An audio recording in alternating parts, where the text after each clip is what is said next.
The Galactic Council had classified humans as Category 7, harmless herbivores. Ambassador Zixtal of the Viridian Empire found this classification laughably appropriate as he watched the two human younglings chase each other around the diplomatic garden on Station Nexus 9. The smaller one, a female called Lily, couldn't have been more than 6 cycles old by human standards. Her companion, Jackson, appeared slightly older at perhaps 8 cycles.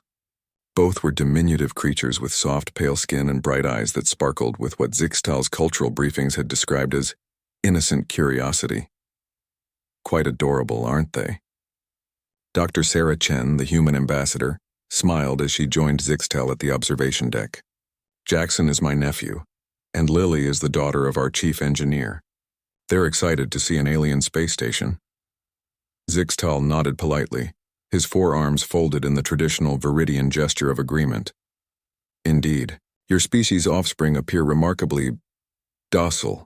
The Council's assessment seems accurate. Dr. Chen raised an eyebrow but said nothing, turning her attention back to the children who were now examining the exotic plants in the biodome section of the garden. The garden served as a neutral meeting space, featuring flora from dozens of worlds. Most species kept their young far from such diplomatic venues, as many of the plants were either toxic or dangerous. But humans, it seemed, had no such concerns about their fragile offspring. "Look, Jackson!" Lily's voice echoed through the dome as she pointed at a writhing mass of crimson tendrils near the Alterian section. "It's moving!" Jackson approached the display case cautiously. Inside, a shadow maw from the death world of Carrick's Prime coiled and uncoiled its muscular body. The creature was roughly the size of a human adult's torso, with razor-sharp appendages and neurotoxic fangs that could kill most sapient species within minutes. "That's a shadow maw," Dr. Chen called out calmly.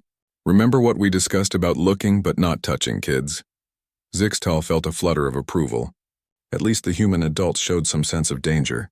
His approval turned to horror when the display case's energy barrier flickered and died. A maintenance error, perhaps, or a power fluctuation. The shadow maw immediately sensed freedom, its photosensitive organs detecting the change. It began probing the edge of its enclosure with deadly intent. "Alert, alert!" Zixtal's translator barked as he reached for his emergency communicator. "Containment breach in Section 7. Class A predator loose." The shadow maw poured from its enclosure like liquid death, its muscular coils rippling as it oriented toward the nearest heat signatures. The two human children. Jackson saw the creature first. Instead of the paralytic terror that would grip most species young, the boy's eyes widened with something that made Zixtal's blood run cold. Excitement. "Lily, look. It's like a really big snake." The shadow maw reared up, its body forming an S-curve of pure menace. Its fangs extended, dripping with venom that hissed as it hit the ground. Any rational being would flee. Any civilized species would at least show fear. Lily giggled. She actually giggled as 3 meters of apex predator swayed hypnotically before her. "It's dancing!" She clapped her small hands together. "Can we pet it?" "Station security is en route." Zixtal spoke rapidly into his communicator, never taking his eyes off the impending massacre.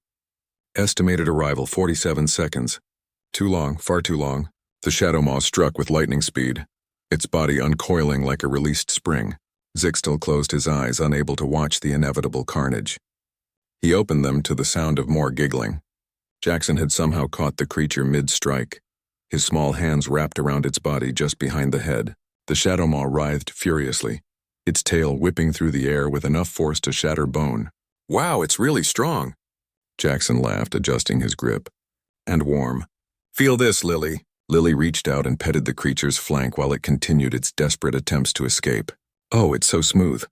Like that snake we saw at the zoo, but bigger." Zixtal's minds reeled. The boy was restraining a creature that could overpower a full-grown Viridian warrior. The girl was treating it like a domestic animal.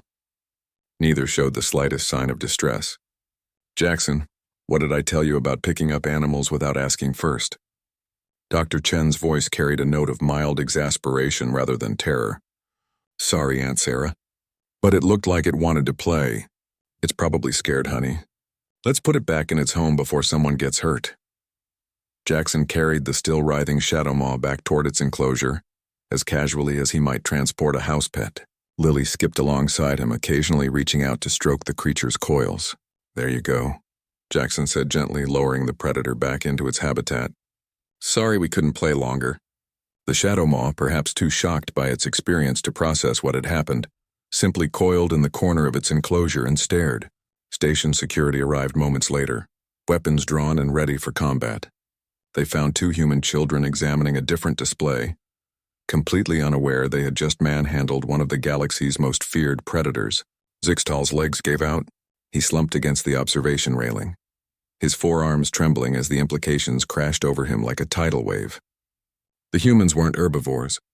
They weren't harmless. They were something far more terrifying than any predator he'd ever encountered. They were a species so apex, so utterly dominant on their world, that their children treated galactic-class predators as playthings. What kind of nightmare death world had produced beings who could grab a shadow maw barehanded and laugh? Dr. Chen approached his position, her expression apologetic.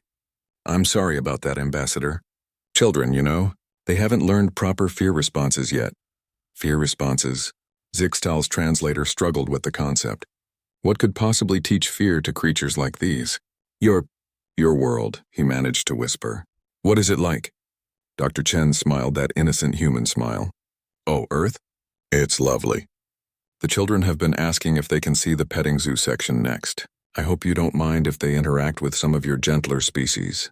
Zixtal looked down at the two small humans, now discussing whether the next creature they encountered might enjoy belly rubs. Gentler species.